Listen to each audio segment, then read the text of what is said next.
अंत करता। वो सब तुलसीदास जी ने कहा ना, कलयुग केवल नाम आधारा, सुमर सुमर नर उतर ही पारा। तो मैं आपको एक नाम बताऊंगा। देखिए, आज तो हमने धर्म की स्थिति वो कर ली कि इतना कॉम्प्लिकेशन है कि समझ में नहीं आता कि रास्ता क्या है, सच्चाई क्या है।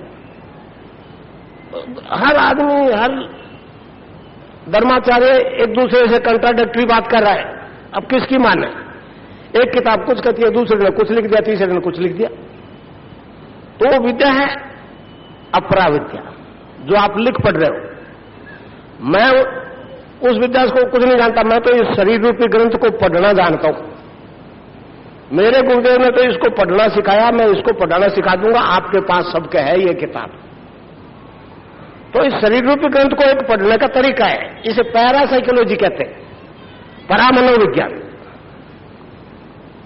आज जो ट्रीटमेंट हो रहा है, मैं वैज्ञानिकों को कहता हूं, डॉक्टर्स को कहता हूं कि आपका विकास केवल साइकोलॉजी तक है। भय बताते हो ऐसा हो जाएगा, मर जाएगा, ये रोग ऐसा है, हम कहते हैं मान जा। भय बताते हो, साइकोलॉजी भय नहीं बताती। वो शरीर रूपी ग्रंथ को पढ़ने का एक तरीका है।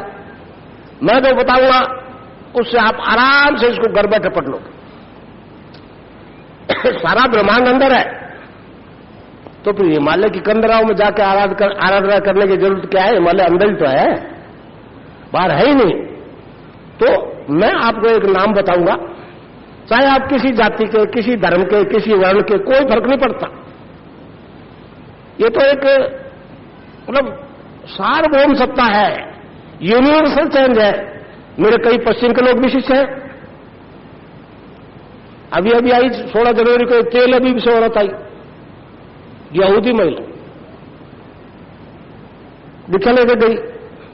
तो मेरा एक वेबसाइट है, वेबसाइट डायबिटिक केस था, तो ओपन करके देखा, मेरी तस्वीर का ध्यान करने लगी, मैं यहां दिखने लग गया ध्यान में। एक दिन ध्यान करते करते मेरा ट्रांसफॉर्मेशन ईसा में हो गया। उसने कहा मुझे, शी टोल्ड मी। फिर वापस असली फॉर्म में आ गया तो घबरा गई। फिर उसने कई आदमियों को बताया, 100-200।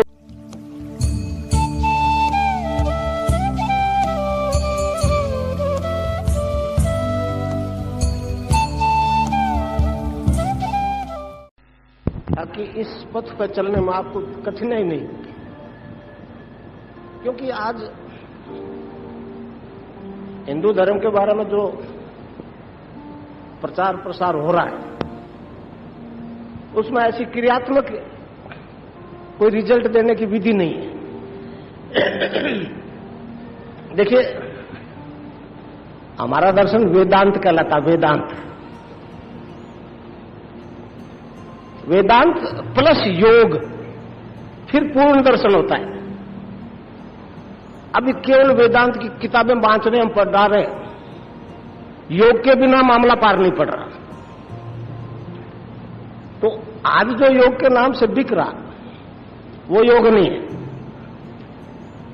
भारतीय योग दर्शन में जिस योग की बात कही है, उसका तो मेन उद्देश्य मोक्ष है।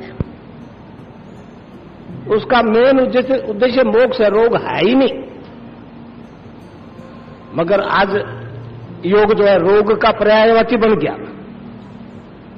योग की बात सुनते ही कोई न कोई रोग के लिए कार्यक्रम है। हमारा योग रोग की बात नहीं करता, वो तो मुक्ति की बात करता है।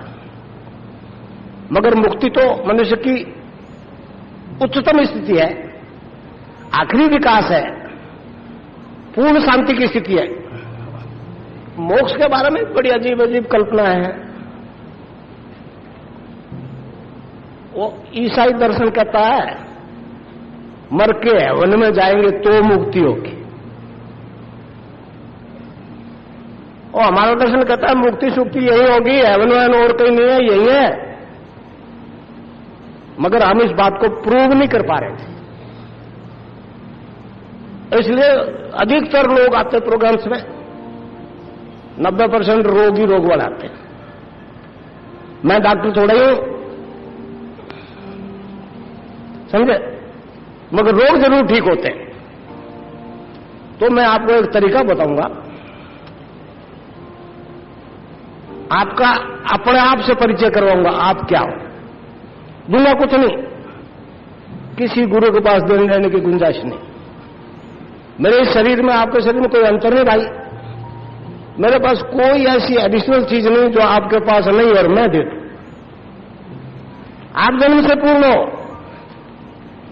समझ नहीं पा रहे आप क्या हो, तो मैंने तो आपको अपने आप से इंट्रोडक्शन करवाना है। आप क्या हो, कुछ देना लेना नहीं।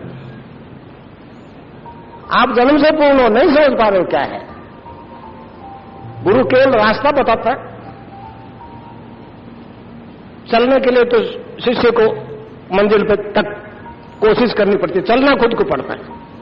मैं एक तरीका बताऊंगा, उस तरीके से आप आराधना करोगे तो ही आपको फल मिलेगा, तो ही आपको लाभ होगा। ये आज का टाइम खराब कर दिया और जो बताऊंगा वो आराधना नहीं करोगे तो कुछ नहीं होगा। तो हमारे धर्म में मनुष्य एक जन्म में 2 जीवन जीता है। पहले जन्म लेता भौतिक माता पिता, पहले गुरु वो जो इस 8 मास के शरीर की रचना करते। दूसरा आध्यात्मिक गुरु जो आत्म साक्षात्कार करवाते। और हमारे धर्म में मान्यता है ना, गुरु के बिना मुक्ति नहीं होगी। वो कर लिया जिसको, वो कोई गुरु के पास मुक्ति खिलौना है, आपको जाते हाथ में पकड़ा देगा। मुक्ति एक क्रियात्मक परिवर्तन है और साइंटिफिकली प्रूव हो रहा है। विज्ञान वाले हैरान इसलिए है कि ये क्या कर रहा है।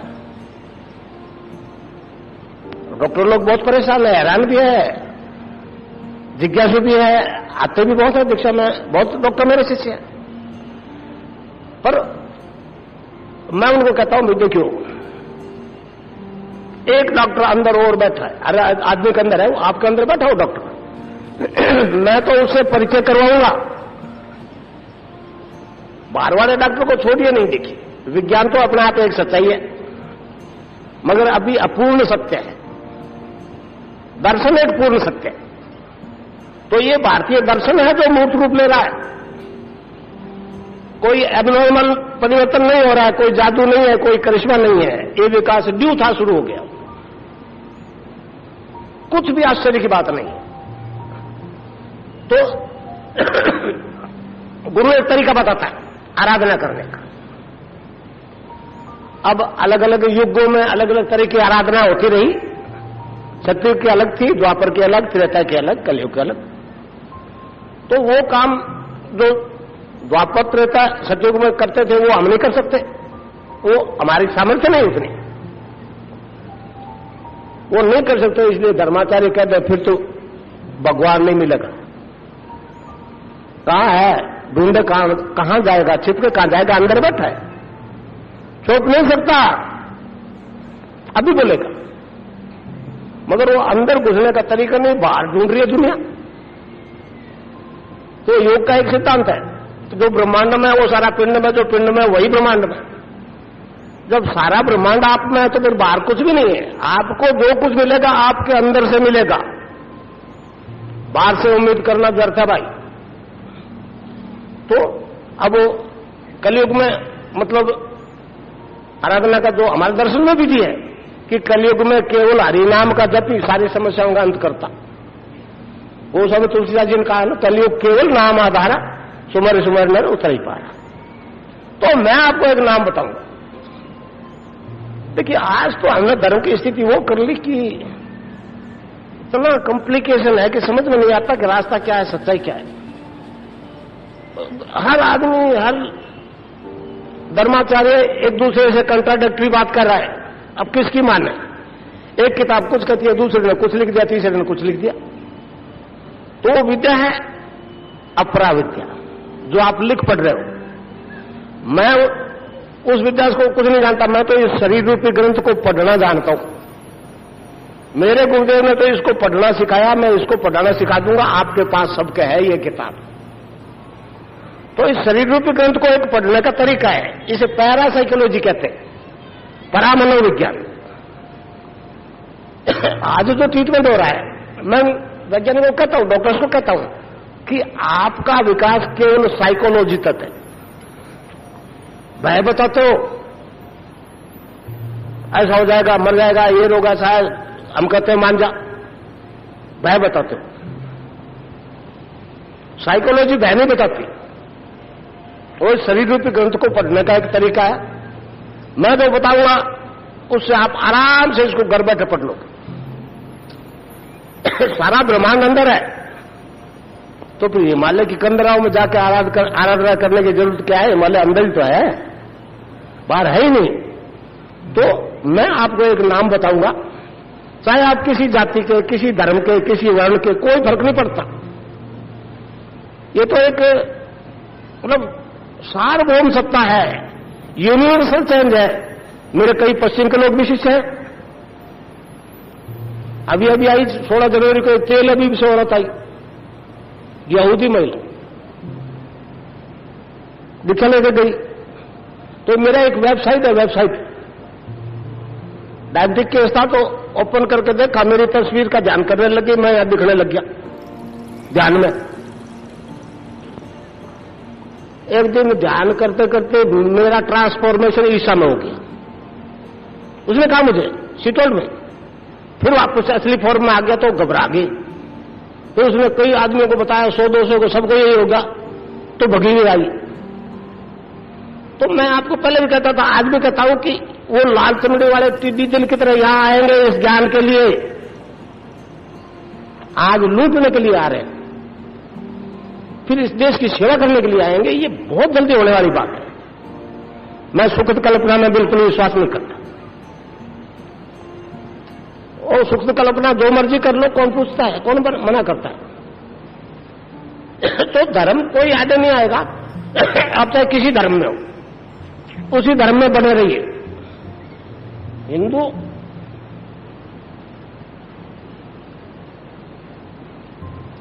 धर्म परिवर्तन के सिद्धांत में विश्वास करते नहीं करता। वो तो मनुष्य के परिवर्तन की बात करता है, और इससे आगे बढ़ के मनुष्य के रूपांतरण की बात करता है।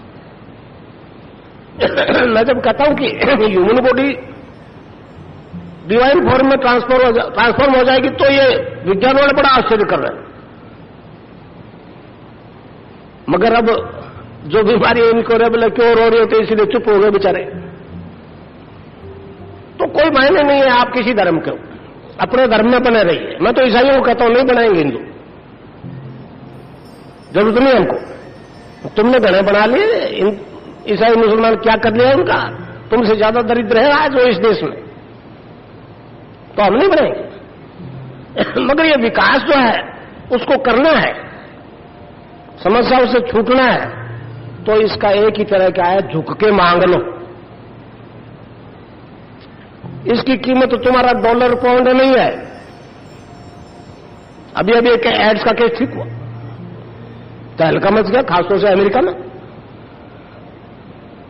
तो अब हमारा योग जो है, जब मुक्ति की स्थिति में पहुंचाता है, तो रोग तो रास्ते में रोड़े हैं, रोड़े अटकते हैं, भौतिक समस्या है, अनेक तरह की बीमारियां, ये तो मतलब उस स्थिति तक पहुंचने के लिए रुकावटें हैं, उसको प्रकृति अपने आप ठीक करेगी, चाहे आपको कोई बीमारी है।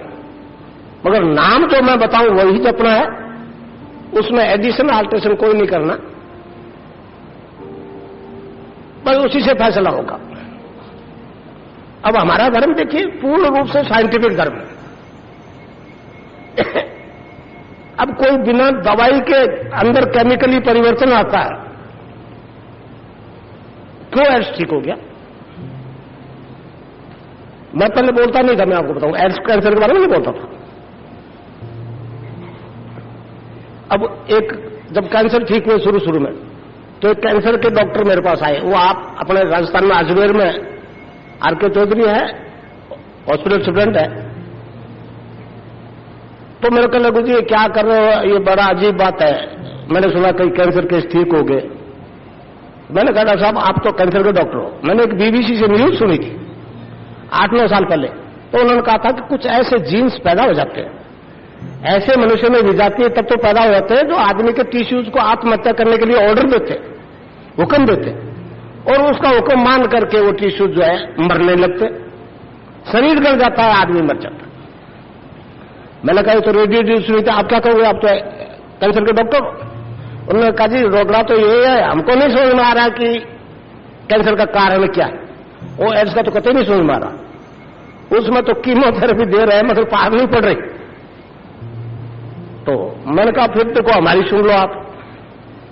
हमारा सिद्धांत कहता है जो ब्रह्मांड में वो सारा पिंड में, जब सारा ही अंदर है तो फिर देवता भी अंदर है और राक्षस भी अंदर है, दोनों अंदर है। एक आदमी कोई शैतान राक्षस किसी कारण से प्रभावी हो गया, वो तो अपना काम करेगा, उसको ये डॉक्टर एड्स, कैंसर, हेपेटाइटिस भी पता नहीं क्या क्या कह देते हैं। मैंने कहा डॉक्टर साहब जिसके ये बीमारी है, देवता भी तो उसी के अंदर बैठा है ना, किसी विधि से उस आदमी में जिसमें राक्षस चेतन हो गया देवता प्रभावी हो जाए, वो तो पावरफुल ज्यादा होता है राक्षस से, तो कहेगा मत मान इसका ऑर्डर, उसने ऑर्डर मानना बंद किया तो क्या होगा। तो डॉक्टर साहब ने कहा जी फिर तो कैंसर क्योर होना चाहिए। उसमें मैंने कहा जी मैंने अभी कह सकता कि क्योर होगा कि नहीं होगा, मगर हमारे हिसाब से क्योरेबल होना चाहिए। और उसके बाद में तो पता नहीं कितने कैंसर केस क्योर हो गए, 100-150 तो एड्स के केस क्योर हो गए। मगर ये एक ऐसी बीमारी, इसके बारे में एक भ्रांति है कि आदमी उसके चरित्र पर शक करते हैं, इसलिए कोई आदमी इसको आउट नहीं करना चाहता। अब कई आदमी आए मेरे पास ठीक होकर के, जोधपुर का एक जैनी बहुत पैसे वाली पार्टी, सूरत काम करता, आया सारा बताया। मैंने कहा तो फिर आप रिपोर्ट ला दो पॉजिटिव नेगेटिव की। तो कह लगे जी आपको क्या मिलेगा, 1 करोड़ रुपये ही दूर हो जाएगी, समाज में 1 करोड़ की इज्जत हो जाएगी। रोने लग गया। मैंने कहा जा तू जा, कोई न कोई आएगा। अब एक आदमी आ गया बहोरलाल नाम का, उसको एड्स थी।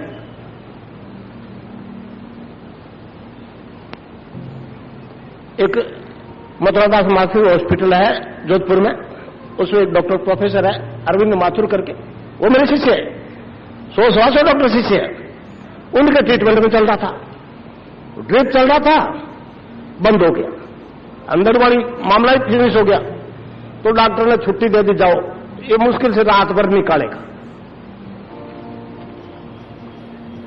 वहां जोधपुर में ज्यादा ही कुछ पॉपुलर हूं, तो रात भर मरा नहीं, दूसरे दिन 4 आदमी उठा के मेरे प्रोग्राम में लेटा दिया। उसने मुझे खुद बताया। तो करने लगा, समझने की हिम्मत थी, सुन रहा था, समझ रहा था, मगर हाथ पैर हिलाना, मुंह खोलना, आंख खोलना मेरी ताकत के बाहर था। आपने बताया वो उसी वक्त नाम जब शुरू कर दिया।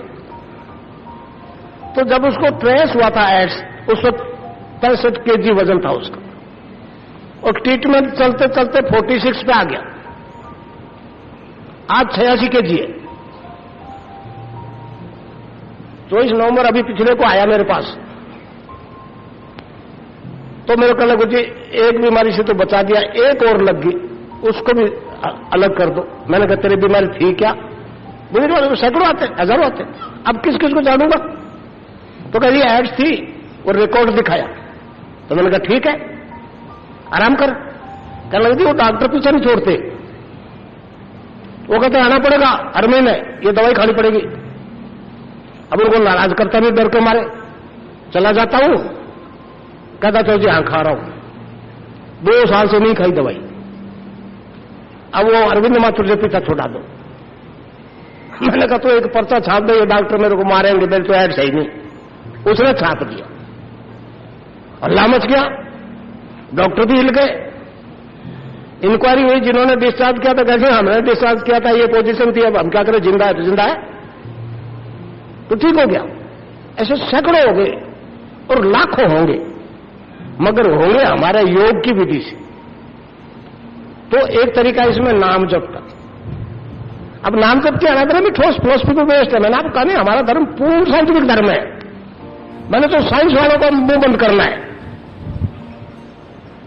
शब्द से सृष्टि की उत्पत्ति हुई, गीता में कहा ना ओम तत्व से ये सब कुछ रचा गया। शब्द से सृष्टि की उत्पत्ति हुई, उसको बेस मान करके शब्द ब्रह्म से परब्रह्म की प्राप्ति का एक सिद्धांत। जिसका नाम जप रहे हो आप उसी में ट्रांसफॉर्म हो जाओगे। मरता तो सिर्फ वही नहीं, बाकी तो सब बंद धर्म है। तो इस प्रकार उस नाम को निरंतर जपोगे। अब देखिए, नाम तो सभी जपते, गुरु भी देते, मगर वो किताब से उठा के देते। मैं कोई प्रोफेशनल गुरु नहीं, मैं आपकी तरह एक साधारण गृहस्थी व्यक्ति हूं, गरीब भाई। और स्वामी विवेकानंद जी को पता कि गुरु के बिना इस लाइन में बढ़ेगा नहीं आगे, तो गुरु बना लिया। नहीं मालूम था क्या करेगा गुरु, देने लेने का मतलब, तो इस लाइन का आदमी नहीं था पहले के जीवन में। वो जाते आदेश करके कि मैंने जो करना था कर दिया, अब आगे काम तेरे को करना है। तो 7 साल पहले रिटायरमेंट लिया, मैं रेलवे में नौकरी करता था, हेड क्लर्क था। गुरु का आदेश है, उसकी पालना कर रहा हूं। मेरी एक अगरबत्ती की सीख नहीं लगी, इसलिए इसमें देना लेना काम नहीं करेगा। 1 अरब दे के भी आप एड्स से मुक्त नहीं हो सके, फ्री हो जाओगे। और खास मैंने देखा, मतलब ब्लड कैंसर और एड्स में जितना तेजी से इंप्रूवमेंट होता है, वो दूसरे ट्यूमर वाले कैंसर में देर लगती। प्रैक्टिकल देख रहा हूं मैं। ये पता नहीं क्या ऐसा सडनली चेंज आ जाता है, तो आदमी 10-15 दिन में कोई 8-10 kg वजन बढ़ जाता है। और यह रिजल्ट मेरी तस्वीर से मिलने लगे। क्यों आई तेल अभी भी से वो? और इस देश में तो लाखों आदमी तस्वीर से जानकर लग रहा है। मैं तो विज्ञान वालों को पूछता हूं, ये तस्वीर तो एक निर्जीव मैटर है ना, ये सजीवता साथ है क्यों डाल रहा है? जवाब नहीं। तो मैं जो नाम बताऊं उसको आप हर समय जपो।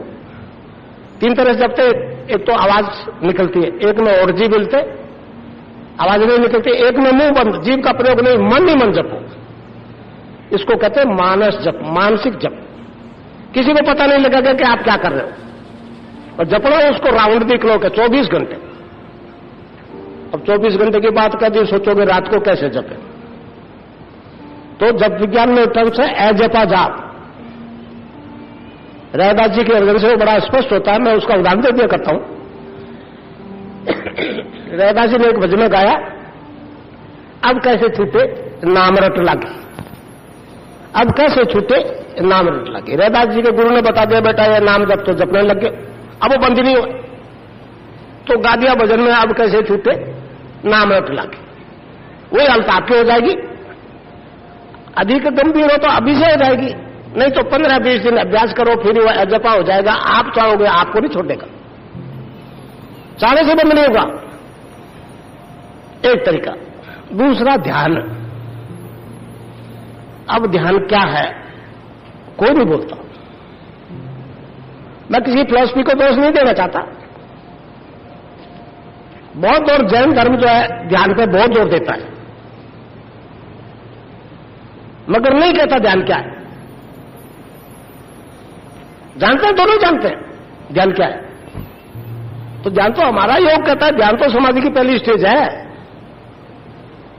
ध्यान ही जब गहरा हो जाता है उसका नाम समाधि हो जाता है। समाधि के 2 रूप, सभी समाधि, निर्विद समाधि, संप्रज्ञात असंप्रज्ञात। तो पातंजलि ऋषि ने योग सूत्र में 8 अंगों का अनुष्ठान बताया है, यम, नियम, आसन, प्राणायाम, प्रत्याहार, धारणा, ध्यान और समाधि। तो अब समाधि लगती नहीं तो ध्यान करो, मन रुकता नहीं, कहीं भगता है, आंख बंद करके बैठे रहो, वो कोई ध्यान नहीं। विचार कुछ हो रहा है, दिमाग कहीं जा रहा है, शरीर कहीं बैठा है, चिंता कोई है, वो क्या ध्यान है? ध्यान में तो केवल ईश्वर के अलावा किसी का ध्यान रहना ही नहीं चाहिए। तो पारनी पड़ रही है। ये सन्यासी जो नाथ संप्रदाय के होते हैं, मैं एक नाथ का चेला हूं, भगवे वस्त्रधारी नाथ का चेला हूं, उनकी कृपा से ये रिजल्ट मिल रहा भाई, समझे? तो अब उनका आदेश है इसको बांटने निकल गया और पूरे विश्व में जाऊंगा।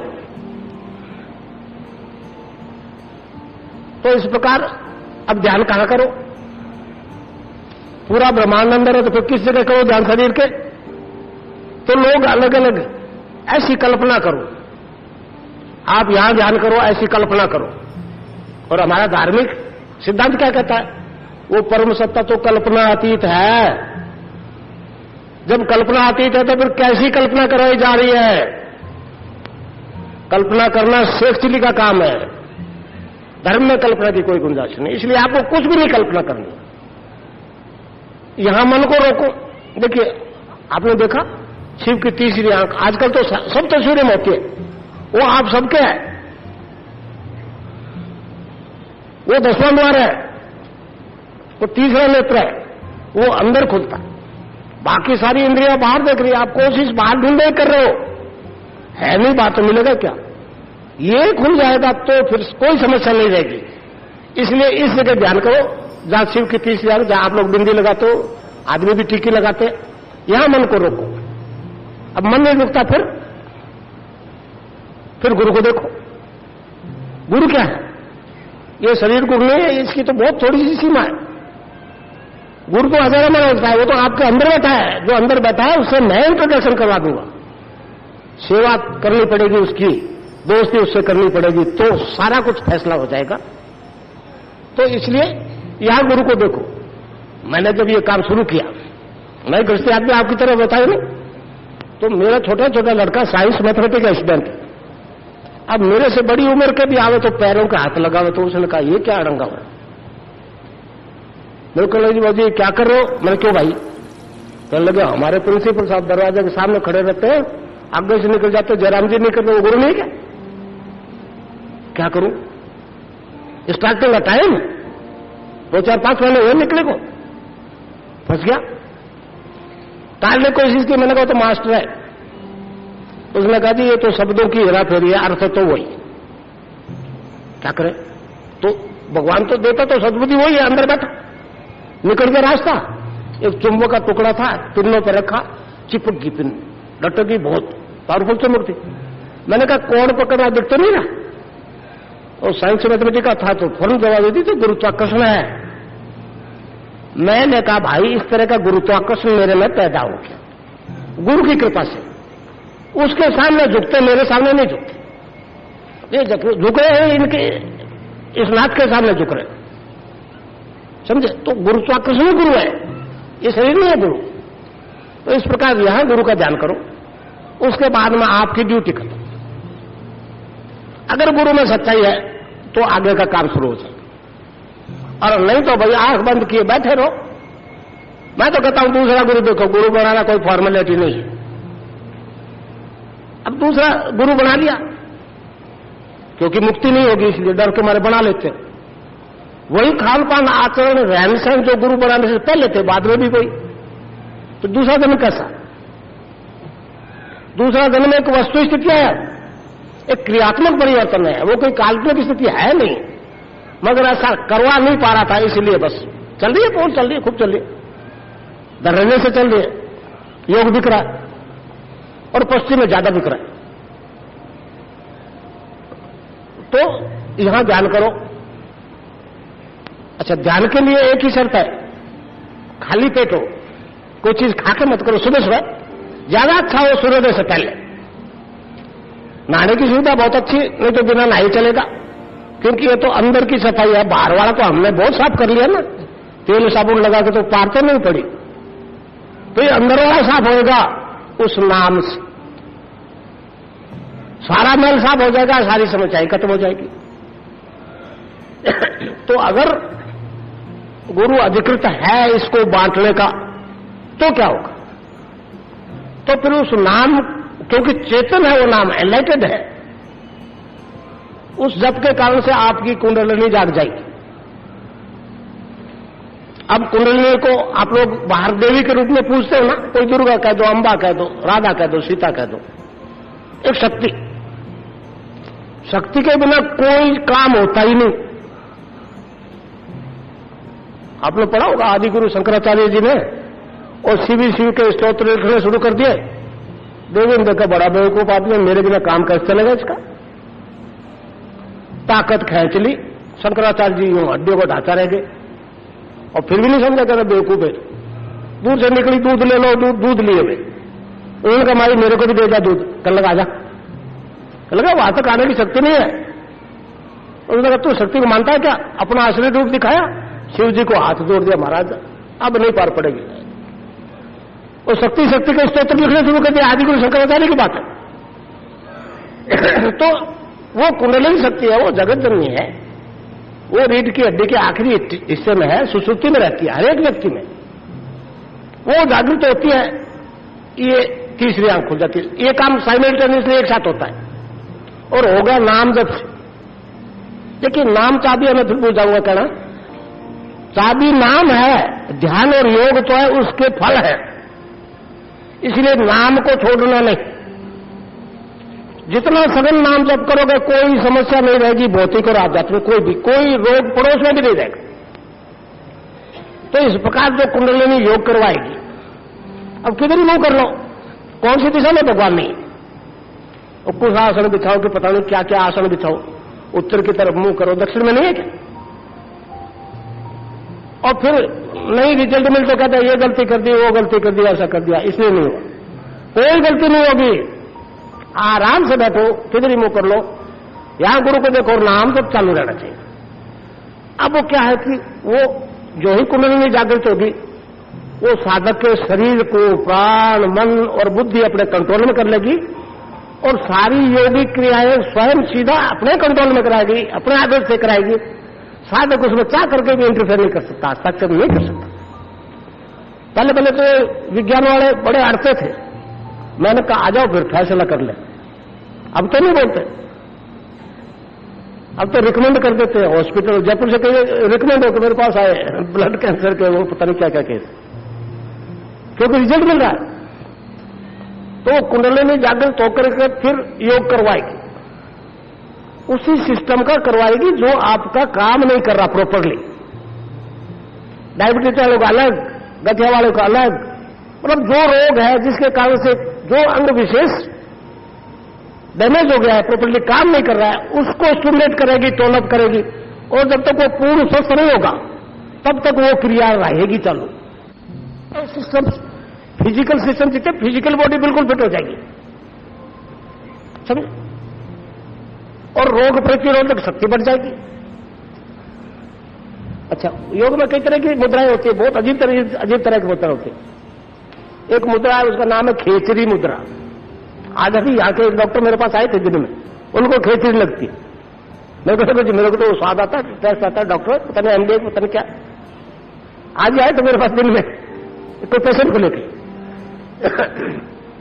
तो खेचरी मुद्रा में क्या होता है, जीभ पीछे खींचती है, वो कुंडलिनी खींचे, आप चाहे वो लगा ही नहीं सकते, कोई मुद्रा नहीं लगा सकते, और जीभ सख्त होकर ऊपर तालू में धस जाती है और एक पर्टिकुलर पॉइंट को दबाती है, ऊपर से एक रस टपकता है उसमें से। वो आपको महसूस होगा मुंह में, जैसे नमक चीनी का होता है, वो स्वाद आपको आएगा फिजिकली, मगर वो टेस्ट बाहर किसी चीज में है नहीं, ऐसा उसको कंपेयर नहीं कर सकते। किससे कंपेयर करोगे, वैसा टेस्ट किसी चीज में नहीं है, समझे। योगियों ने उसको अमृत कहा है, वरुणा जी ने कहा है, गगन मंडल में ऊंधा कुआं, कहां अमृत का भाषा, सुगरा हुए बरबर पीवे निगरा जाए प्यासा। तो अगर वास्तव में अमृत है तो फिर कौन सा रोग ऐसा है जो उससे ठीक नहीं होगा। लाखों शिष्यों को लग रही है खेचरी, आपको लगेगी, अब भी लगेगी। मैं जानता हूं कौन क्या कर रहा है, 15 साल से इस धार्मिक जगत में हूं। कई धर्माचार्य कह देते 20 साल तक ऐसा करो तो कुंडलिनी जाग जाएगी।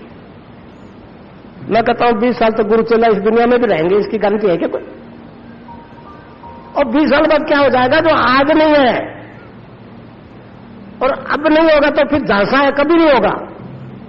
और होना वाला कुछ नहीं भाई, सब कुछ पहले से तय है, आपकी जानकारी में नहीं। आप पूर्ण हो, बाई बर्थ पूर्ण हो, नहीं समझ रहे आप क्या हो, इसलिए दुख पा रहे हो। तो इस प्रकार, अब हटा ले इसको, मेरे नहीं, ये बहुत खेच ली मैंने, बहुत फोटो अभिरंत है, ये रिफ्लेक्शन मेरे को बर्दाश्त नहीं होता। तो इस तरह से सारी शारीरिक बीमारियां ठीक हो जाएगी। अब रही मानसिक बीमारी, आज तामसिक एटमॉस्फेयर है, तनाव तो रहता ही है, गरीब अमीर सबके रहता। मेरे बॉम्बे में बहुत शिष्य, बहुत पैसे वाले शिष्य है, उनकी समस्या है हमारे सामने कुछ भी नहीं है, नींद नहीं आती, समझे। तो वो भी खत्म हो जाता है, मानसिक तनाव भी खत्म हो जाता है। अब मेडिकल साइंस वाले उसको कैसे ट्रीट करते? तनाव है, बीपी हाई हो गया, पता नहीं क्या क्या हो गया, नशे की दवाई देते। नींद नहीं आई, दे दो कंपाउंड, पता नहीं क्या क्या दे दो। वो नशा उतरा कि वो बीमारी वैसी की वैसी, वो तनाव वैसा का वैसा। अब दवाई का पैसा भी लगता है और उतर जाता है नशा, तो फिर लो, नहीं लो तो भुगतो। नशा तो हम भी कराते हैं, मुफ्त का नशा, एक पैसा नहीं लगेगा और उतरता नहीं। ये और उन वाला उतर जाता है, इसलिए समस्या है, पार नहीं पड़ी बेचारे डॉक्टरों की। और हम कराते नाम का नशा, ईश्वर के नाम में नशा होता है। नानक देव जी महाराज ने कहा है, भांग धतूरा नानका उतर जाए प्रभात। दिन में खूब को पियो भांग धतूरा, रात को सोओ, सुबह न सके। आगे कहते हैं नाम कुमारी नानका चली रहे दिन रात, उतरती नहीं। कबीरदास जी भी यही कहे, नाम अमल उतरे ना भाई, और अमल छिन उतरे, नाम अमल दिन बढ़ाए सवाया। तो मैं जो आपको नाम बताऊंगा उसको आप जपोगे तो आपको एक खुमारी आ जाएगी, नशा 24 घंटे चढ़ा रहेगा। डॉक्टर पहले हैरान थे, इंटॉक्सिकेशन विदाउट ड्रग मैंने कहा करके देख लो, अब नहीं बोलते। तो जो नाम बताऊंगा वो क्योंकि चेतन है, गुरु का आदेश है, तो उसकी एक खुमारी आ जाएगी। और फिर चिंता, फिक्र, गुस्सा, चिड़चिड़ापन सब खत्म। उससे रिलेटेड सारे रोग, high blood pressure, low blood pressure, उन्माद, पागलपन, सभी खत्म। एक नहीं लाखों के हो रहे। ये नाम का नशा है। भगवान कृष्ण ने इसको गीता में आनंद कहा है, आनंद। 5 श्लोक है गीता में, 5वें अध्याय में 1 श्लोक 21वां, 6ठे अध्याय में 4 श्लोक 15, 21, 27, 28। उसने बड़ा विस्तार से समझाया भगवान ने इसको। दिव्य आनंद कहा है, अक्षय आनंद कहा है, इंद्रिया अतीत आनंद कहा है, ईश्वर ध्यान जनित आनंद कहा है। मगर जब तक ये आनंद नहीं आता, सांसारिक व्यक्ति आनंद और सुख में भेद नहीं कर पाता। वो कार है, धन दौलत, बेटे पोते सब, कोई पूछे जी आनंद है, उनमें से एक आइटम कसक जाते, आनंद गड़बड़ा के, समझे? आनंद में खलेल पड़ गई, वो आनंद नहीं है, वो तो भौतिक सुख दुख है जो अनुभूति देता है इंद्रियों से। ये इंद्रिय अतीत है आनंद, जब आएगा तब पता लगेगा। ये किसी इंद्रिय विशेष से आता ही नहीं है? तो इस आनंद के कारण से मानसिक तनाव खत्म, उससे रिलेटेड सारे रोग खत्म। अब नशे की बात, पश्चिम के जितने भी लोग मेरे पास आए, इस तेल अभी वाली रोजे को छोड़ के 10-12 और पहले आए, दीक्षा लग गए। उन्होंने कहा जी गुरु जी नशा छूट जाए ना तो हमें भगवान से भगवान की जरूरत नहीं है, हमको तो ये मारेगा, भगवान से तो नहीं मरते। ये नहीं छोड़ता, हीरोइन खा रही है और इसे छूट जाता है। अब ये छूटता नशा वो भी एक ठोस फिलॉसफी पर बेस्ड है, और कथा सुन ली उससे नहीं छूटेगा। नाम जब करोगे वो कुंडलिनी जागृत होगी, वो एक दिव्य प्रकाश आप में पैदा हो जाएगा, तो परिवर्तन आएगा। समझे? आप सब जानते हो त्रिगुणमयी माया से सृष्टि की उत्पत्ति हुई। रजोगुण, तमोगुण और सतोगुण, ये तीनों वृत्तियां हर मनुष्य में होती। एक प्रधान होती है, 2 गौण होती। जो प्रधान होती है, जो डोमिनेट करती है, वो जो अंदर मांगती है देना पड़ता है। तामसिक लैंड जहां सक्रिय है, वो मीट शराब जो मांगेगी देना पड़ेगा, और नहीं दोगे। ये भौतिक डॉक्टर क्या करते हैं? डर दिखा के मत पियो, मत खाओ अफीम, मत पियो शराब, मगर वो अंदर वाली मांग नहीं खत्म कर पा रहे। तो मांग नहीं खत्म करेगी तो सप्लाई करनी पड़ेगी। ये डिमांड एंड सप्लाई का सब्जेक्ट है। डिमांड एंड सप्लाई क्यों नहीं करोगे? नहीं करोगे तो फिर जिसको मांग है वो परेशान होगा, मर जाएगा। मैंने कहा जी आप डिमांड नहीं खत्म कर सकते। पहले पूछ रहे गुरु जी है अड़ंगा क्या है? मैंने कहा जी अब क्या बताऊं डॉक्टर साहब, आपकी साइज तो टेस्ट ट्यूब में कह दे, उसके बाहर रिजल्ट की कल्पना नहीं कर सकते आप। और वृत्ति क्या होती है, तत्व क्या होता है, ये तो आपकी उस साइंस में तो पकड़ में नहीं आता, तो आपको कैसे समझाया जा सकता है? मैंने कहा 3 वृत्तियां होती है। जो प्रधान होती है वो मांगती है, खाना पड़ता है। तो इस नाम जप से वृत्ति बदल सकती है। गीता में देखिए भगवान ने इन तीनों वृत्तियों का अलग अलग वर्णन किया है कि रजोगुणी आदमी क्या खाना पीना पसंद करता है, सतोगुणी क्या पसंद करता है, तमोगुणी क्या पसंद करता है। वृत्ति के अनुसार पसंद करता है, मांग अंदर है इसलिए पसंद है। और गीता में कहा है कि ये वृत्ति बदल सकती है रजोगुण और तमोगुण दबा दो तो सतोगुण उभरेगा, दूसरी दो को दबा दो तो तीसरा उभरेगा। और पातंजलि ऋषि ने भी इसको स्वीकार किया। पातंजलि ऋषि ने भी जात्यंतर की बात केवल्यपाद के दूसरे सूत्र में कही है। और आज तो डॉक्टर नहीं बोलते, पहले डॉक्टर लोग मेरे को परेशान करते थे, समझे नहीं समझे, मगर अब तो रिजल्ट मिलने लग गया तो आपकी वृत्ति बदल जाएगी। पहले पहले कुछ लोग कहते थे इसका मतलब आप कहते हो बिना दवाई के ठीक हो जाएगा तो अस्पताल तो बंद ही हो जाएंगे, पॉइंटिंग के रूप में। मैं उनको कहता था आप नहीं जानते हमारा दर्शन क्या है। पातंजलि ऋषि ने केवल्यपाद के पहले सूत्र में कहा है ये परिवर्तन मनुष्य में 5 कारण से आता है। पहला कारण पूर्व जन्म का संस्कार, दूसरा फिर जप तप योग, 5वां कारण औषधि। पातंजलि ऋषि ने औषधि से भी इस परिवर्तन को स्वीकार किया है, मगर वो तो हमारा आयुर्वेद था ना। अब तो पश्चिम का दिया हुआ जहर खा रहा। एक अमेरिका में मेरा शिष्य है, यहां के राजपूत है, मिशिगन में है, समझे।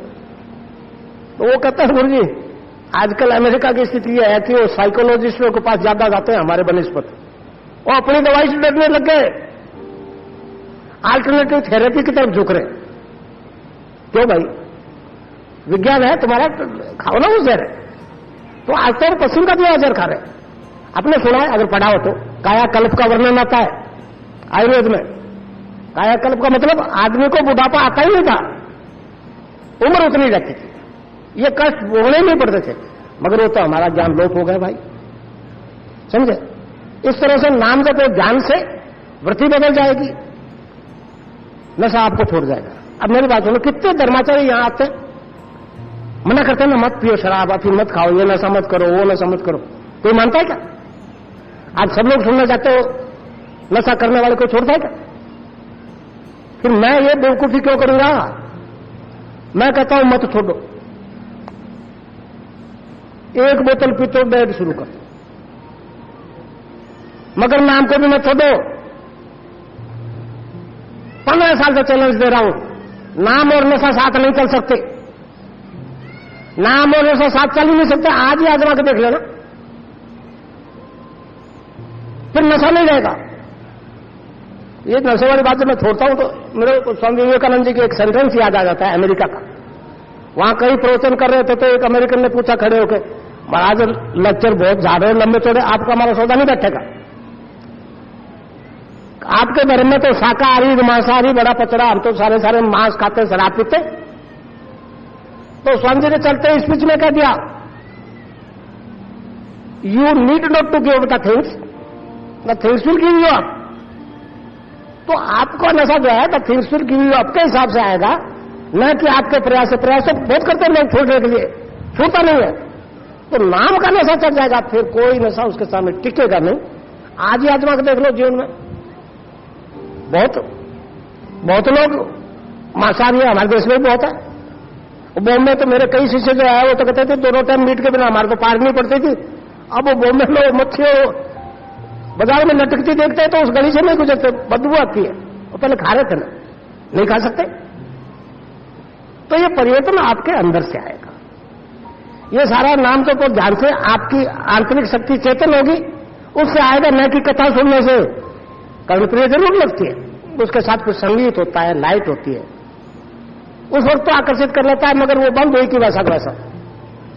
ये पीछा नहीं छोड़ेगा, अगर नाम जब शुरू कर दिया तो आप छोड़ना चाहोगे, ये तुमको नहीं छोड़ेगा। समझे? तो इस प्रकार शारीरिक रोग खत्म, मानसिक रोग खत्म, नशों से छुट्टी। ये जीवन तो सुधर ही गया ना। और हमारे धर्म वाले तो मेरे हिसाब से 2 गलती की। एक तो परलोक के लालच में ये लोक बिगाड़ दिया, यहां रोटी नहीं मिलेगी, राम याद ही नहीं आएगा। और एक राम का नाम बुढ़ापे में ले लेना। वो जवान लड़के लड़कियों को माँ बाप कहते हैं जी मंदिर जाके कथा 5 की, ये कर के वो कर, फौरन जवाब दे देते हैं आपकी उम्र में आएंगे तो कर लेंगे, अभी क्या है उम्र थोड़ी। वो नहीं जानते 70 साल में क्या होगा, और फिर 100 रोग लग जाएंगे, फिर राम की तरफ ध्यान जा ही नहीं सकता, और रोग की तरफ जाएगा, केवल पछताना बाकी रहेगा। तो भाई ये विकास भी किशोरावस्था में लगा है। इसलिए मेरे शिष्यों में ज्यादातर युवा लड़के लड़की, और खास साइंस के, वो अपना विकास चाहते हैं। वो कथा सुनकर कोई विकास की उनको उम्मीद नहीं लगती, इसलिए वहां जाते। तो ये एक आपके अंदर जो चेतन सत्ता बैठी है, उससे जुड़ने के कारण से सारे फायदे हो जाएंगे। ये तो मैंने भौतिक बताई लाभ। अब अध्यात्म की बात सुन लो। परलोक वाली है ना ज्यादा, परलोक की चिंता ज्यादा है हमारे देश को, है? ये लोग की परवाह नहीं करते। तो परलोक कैसे सुधरेगा?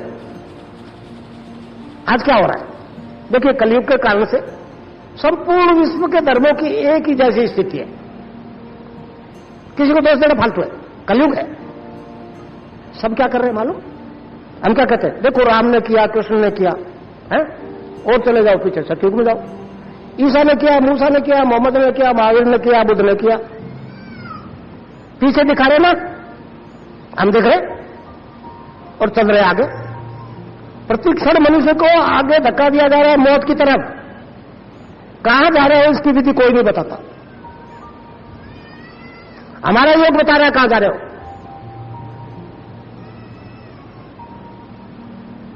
ये भी बताता है कहां से है और जा रहे हो कहां, ये भी बताता है।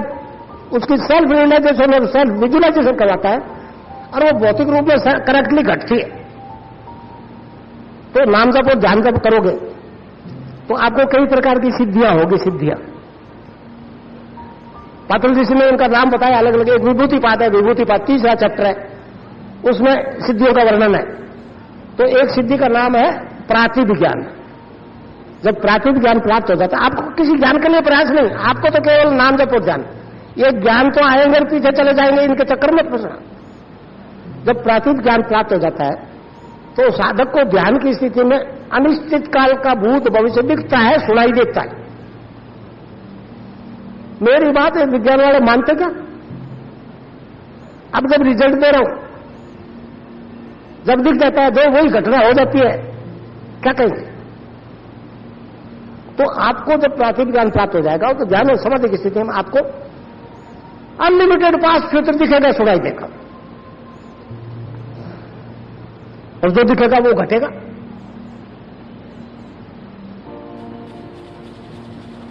अब साइंस वाले को परेशानी होगी, अब साइंस वाले मेरे पास बहुत आते हैं।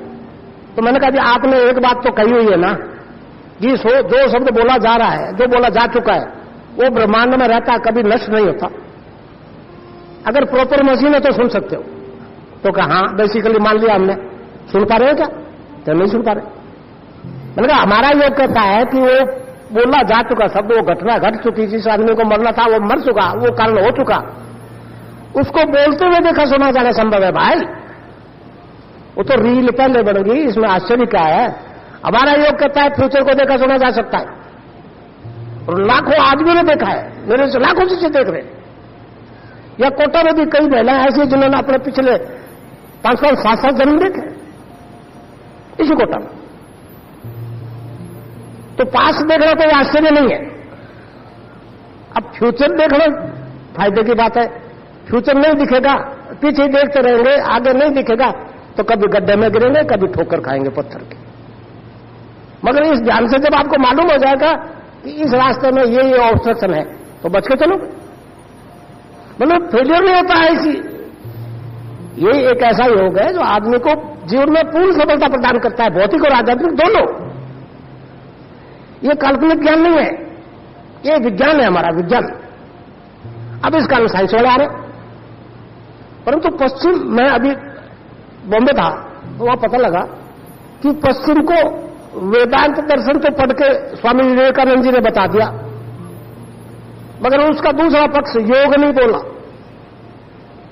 और इसलिए कहते हैं वो साल्वेशन तो हमारा धर्म बताता है। स्वर्ग में जाकर साल्वेशन की बात करते हैं वो लोग। मैंने कहा स्वर्ग अगर यही आ जाए तो फिर साल्वेशन तो यही हो जाएगा ना। वो कहते हैं झूठ बोल रहे हो, हमको भरमा रहे हो, वो मानते नहीं। केवल ईसाई इसलिए मुक्ति देगा, वो कहे ईसाई बनो तो मुक्त होगे, वो कहे मुसलमान बनोगे तो मरोगे तो मुक्ति पाओगे, नहीं तो नरक में जाओ। खुले शब्दों में कहते हैं हमको। अरे मैंने उनको कहा भाई नरक स्वर्ग यही है, ऐसी ये आपकी भ्रम है।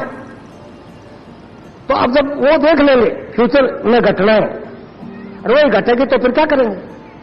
तो इस तरह से आपने अगर ध्यान के दौरान जो फ्यूचर दिखागा, भविष्य दिखागा, उसमें कई आदमियों की मौत दिखेगी, है भाई, मौत दिखेगी उसी की जो आपका परिचित है, तो पता लगेगा कि ये वो आदमी है, मरेगा। कैसे मरेगा?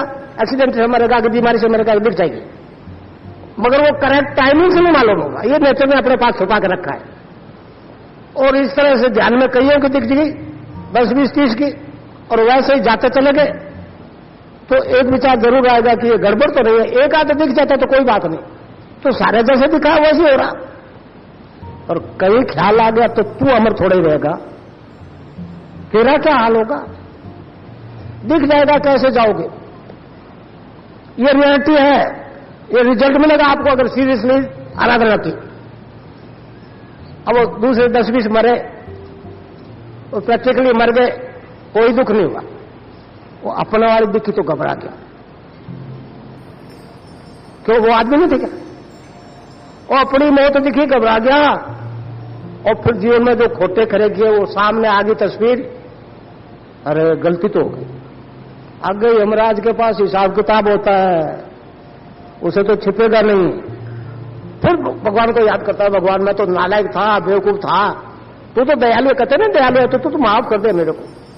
अब जब मौत सामने खड़ी होती है तो सिवाय भगवान के उसको कुछ नहीं दिखता, इतना कंसंट्रेट हो जाता है कि सारी दुनिया, सारा संसार उसके लिए कुछ नहीं, एक ही वो भगवान है। तो आदमी रूपांतरित हो जाता है, मृत्यु का रहस्य उसके समझ में आ जाता है। कबीर ने एक जगह कहा है, जा मरने से जग डरे मोरे मन आनंद, कब मरियो कब पाइयो पूर्ण परमानंद। तो ये आप सबकी स्थिति हो जाएगी, फिर आप डरोगे नहीं उससे, छोड़ आ जाएगी कि मौत तो एक ऐसा वरदान है जो जन्म मन या दुनियादारी के झंझट से पीछा छुड़ाता है। ये स्थिति आपकी भौतिक जीवन में रहते हो जाएगी। ये प्रवृत्ति मार्ग है, संन्यास वाला निवृत्ति है, उसमें बड़े अड़ंगे। मेरे गुरुदेव सन्यासी थे, मेरे से वो, मैं तो उसके नाम से डरता हूं। संन्यास का पालन करना बड़ा मुश्किल है। वहां फिर सन्यासी ले लिया तो कर्मों से संन्यास, समाज देता है खाने पीने को। फिर ईर्ष्या, द्वेष, मोह, लालच नहीं होना चाहिए ना, मगर ये ऐसे दुश्मन है सन्यासी को कहीं न कहीं फांस लेते हैं, फिर केवल भगवान रहते हैं, बाकी कुछ नहीं। ये प्रवृत्ति मार्ग है। गृहस्थ जीवन को निभाते हुए आप उस स्थिति को पार कर जाओगे। कबीर ने एक जगह कहा है, बड़े सटीक उदाहरण दिए, इस शरीर के बारे में कहा है, जल विच कुंभ, और भी कही है मगर ये ज्यादा सटीक है। जल विच कुंभ, कुंभ विच जल है, बाहर भीतर पानी। एक मिट्टी का घड़ा पानी से भरा हुआ है, उसको पानी में रख दिया तो बाहर भी पानी, अंदर भी पानी। जल विच कुंभ, कुंभ विच जल है, बाहर भीतर पानी। फिर कहता है विघटा कुंभ, जल जल ही समाना, ये गति गिरने में जानी। वो कहता है गड़ा मट्टी का गड़ जाए तो, फूट जाए तो, फिर बाहर वाले पानी में अंदर वाले पानी में आप नहीं भेद कर पाओगे। तो भाई ये शरीर रूपी गड़ा गड़ जाएगा, ये आखिरी जन्म होगा। अगर गंभीरता से नाम के ऊपर ध्यान कर लिया, आराधना और गुरु के प्रति आंतरिक श्रद्धा होनी चाहिए, दिखाने से नहीं होगा। अगर आप कोई केवल बीमारी मिटाने आए हो और कोई हमारे सिद्धांत के अनुसार गुरु के प्रति सद्भाव नहीं है, तो भाई सरदर्द नहीं मिटेगा, साफ सुन लो। और नहीं तो ना एड्स रहेगा ना कैंसर रहेगा। क्यों इतनी गैदरिंग होगी, क्या है मेरे पास? अब आज क्या है, लोग शोकेस को देख करके ज्यादा आकर्षित हो। मेरे पास तो कुछ भी नहीं है, इसके पैसा है ना, टक्का है, वो नाम है जिसको बांटने का आदेश दे दिया, बांट रहा हूं। पात्र सीधा रखेगा, डाल दूंगा तो उल्टा रखोगे, किस में डालूंगा? मजबूर हो। बाकी कोई योग नहीं है, किसी जाति का आ जाए, किसी वर्ण का आ जाए, किसी धर्म का आ जाए। अब विज्ञान कहता है ना, ब्रह्मांड में शब्द रहता है? हमारे योग भी ये कहता है, आदमी के शरीर 7 प्रकार के तत्वों से बना, आकाश, वायु, जल, अग्नि, पृथ्वी। तो हमारे योग के अनुसार आकाश की सूक्ष्म तन्मात्रा है शब्द। हमारे ऋषियों ने उसको पकड़ा और नाम रख दिया ओम, अर्थात ईश्वर। अब देखिए वो नीचे उतरते आ रहा है। आकाश से वायु प्रकट हुई, उसकी तन्मात्रा स्पर्श, उससे फिर अग्नि प्रकट हुई, उसकी तन्मात्रा स्वरूप, फिर उससे जल प्रकट हुआ, उसकी तन्मात्रा स्वाद, और जल से पृथ्वी प्रकट हुई, उसमें रहती है गंध, सुगंध। और पृथ्वी से हम सब जीव पैदा हुए, जितने भी दिख रहे हैं सब पृथ्वी से पैदा हुए। इस तरह वो पूर्व परम सत्ता नीचे उतरती गई, रूप बदलती गई, इस रूप में आकर बैठ गई। इस प्रक्रिया को बदल दो, एक एक तत्व को जीतते हुए यहां पहुंच जाओगे अपने असली फॉर्म में, तो कुंडलिनी जागृत होकर सहस्रार में पहुंचना ही मुक्ति है। अर्थली एंड हेवनली एलिमेंट्स जो है एक दूसरे में मर्ज हो जाएंगे, न हो जाएंगे। जो एक आर्टिफिशियल दो दिख रहे हैं वो एक हो जाएगा, फिर कोई समस्या ही नहीं रहेगी। तो इस प्रकार भौतिक लाभ, आध्यात्मिक लाभ, सारी समस्याओं का अंत, और बिना पैसे। हाँ, एक बात का ध्यान रखना, जिसने अगर गुरु धारण किया है, पहले मंत्र बताया तो उसको छोड़ना पड़ेगा। दोनों को मिला दो तो नतीजा नहीं मिलेगा।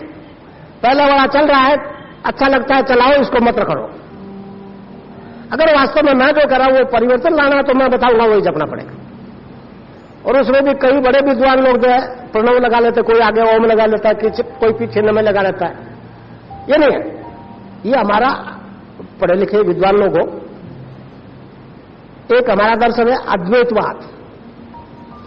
इस देश में 3 दर्शन खंभट होकर खड़े हैं, द्वैतवाद, विशिष्टाद्वैतवाद और अद्वैतवाद। ये देश भी पूरा का पूरा अद्वैतवादी है। अद्वैत तो किताबों में कहते हैं। मेरे को लोग क्या कर रहा है, मैंने कहा अद्वैतवाद मूर्त रूप ले रहा है, मनुष्य अपने असली फॉर्म में बदल रहा है, जिसको हमारा दर्शन कहता है। दो है ही नहीं, एक ही परम सत्ता का ये सारा रूप है। तो ये रूप हुआ, वो अपने असली रूप में भी बदल जाएगा। तो कोई आश्चर्य नहीं है, वो कथा बांटने से नहीं बदलेगा, नाम जपने से। कथा सुन लो भले, और तुलसी चरणामृत मंदिर में ले लिया, 24 घंटे की भगवान की छुट्टी, अगले दिन बाद ₹1.25 चढ़ाया, 1.25 लाख मांग के चले गए। ये वो भगवान नहीं है, ये तो आपके अंदर बैठा है, 1 इंच भी नहीं खसकने देगा अपनी इच्छा के खिलाफ, अगर उसे याद कर लिया। घाटे वाला काम होने ही नहीं देगा। तो इस प्रकार ये परिवर्तन आएगा आप में। ये तो एक हमारा दर्शन तो एक विशाल दर्शन है। मैंने बहुत सूक्ष्म में आपको ब्रीफ समझाने की कोशिश की। भौतिक भाषा में इतना ही समझाया जा सकता है। मेरे को एक शिष्य ने कहा कि पातंजलि योग दर्शन में 4 चैप्टर है, समाधिपाद, साधनपाद, विभूतिपाद और केवल्यपाद। केवल्यपाद तो इतना सा है, मगर उसका विस्तार तो इन नीचे वाले तीनों से कोई करोड़ों गुना ज्यादा है। मैंने कहा बेचारे पातंजलि जी ने इतना बता तो दिया, बाकी बता ही नहीं सकेंगे। तो ये किताबें पढ़ने वाले नहीं कर सकेंगे, इस शरीर रूपी ग्रंथ को पढ़ने वाला आपको बता देगा। तो इस किताब को पढ़ना ये आपके पास, नहीं पढ़ना तो आपकी मर्जी, मुझे तो कोई ऐतराज नहीं है। मेरे तो गुरु का आदेश था, इसका बांटना है जितना बांट, तेरे दरवाजे से खाली न जाए। तो मेरे यहां कोई जातीय रिस्ट्रिक्शन नहीं। ऐसी ऐसी क्रॉनिक बीमारियां, एडीडवाड़ा में 2-3 सीनियर टीचर है मुसलमान, दाढ़ी भी रखते, ऐसी बीमारी थी जो इनक्योरेबल थी। आगे जान के नाम ही नहीं बताया उनको, चाहे ईसाई आओ, चाहे मुसलमान आओ, चाहे हिंदू आओ। मैं क्योंकि कृष्ण पा सकूं, इसलिए राधा और कृष्ण के मंत्र की दीक्षा देता हूं, समझे। अब उनको दस्ता नहीं तो अपने घर बैठो, एड्स मिटाने तो आ जाओ, कृष्ण की शरण में आ जाओ, नहीं तो भला नहीं होगा। अब वो बहुत एड्स केस ठीक हो गए। मेरा एक वेबसाइट है, उसमें वो केस फीड किया हुआ है, और CD4 CD8 वो काउंटिंग जो है कोई 1000 गुना ज्यादा बढ़ गया। वो तो कहते हैं जी गिरते हुए रुकना ही बड़ी मुश्किल बात है, इतना ऊपर कैसे चले गए। मैंने कहा आप भी आ जाओगे तो। मैं ये बोलता नहीं, मैं आपको बताऊं। अमेरिका के एक बहुत धनी आदमी अपने देश में आए थे ना, बिल गेट्स, वो हमको खैरात देंगे, खैरात देंगे। लो $1 दे रहे हैं, आप एड्स में मदद करेंगे आपकी। मेरे बहुत बुरा लगा, बर्दाश्त नहीं कर सका उस बात को, मेरे को बोलना पड़ा। मैंने प्रेस नोट दिया है, विश्व के मीडिया को दिया है, न्यूज एजेंसीज को दिया है, दूरदर्शन को दिया है, प्रिंट मीडिया, इलेक्ट्रॉनिक मीडिया को दिया है। मैंने कहा अच्छा होता बिल्कुल साहब, अमेरिकन गवर्नमेंट से एक सर्टिफिकेट ले आते कि हमने तो डॉलर की ताकत से एड्स खत्म कर दी, अब आपको मदद करना चाहते हो तो वेलकम। और पहले अपनी तो देख, मैंने उसका तेरे 2 लाख 4 लाख जितने भी है इसके पैसे लिया, मैं बिना पैसे ठीक करूंगा। मगर वो अप्रोच वही होगी, नाम वही जपना पड़ेगा, श्रद्धा वही रखनी पड़ेगी जो जिससे एड्स ठीक हो रहे। अब वो पीछे कर सक रहे, पालो तुम्हारी बीमारी। अरे आग तो तेल अभी से लगी हुई है ना। अब तेल अभी में भी मैंने आग लगा दी यहूदियों में, तो उसका नतीजा आप देख लोगे, 2-4 महीने में देख लोगे, लंबा टाइम नहीं लगेगा। तो इस प्रकार भाई मैंने एक आपको दर्शन बताया, ये विश्व दर्शन है, मानवीय दर्शन है। इसकी बात केवल वेदांती कहता है, और स्वर्गस्थ पिता कहते हैं, हम कहते हैं वो यही है, इसमें है। अरे ये इसमें जो बैठा है वही है, मैं वही हूं। स्वयं की बात है ये। स्वयं बोल देना बड़ा आसान है, तुम स्वयं है तो फिर वो जो कर सकता है वो तुम करके बताते, चुप हो जाते। तो ये आपका एक अपना विकास है भैया।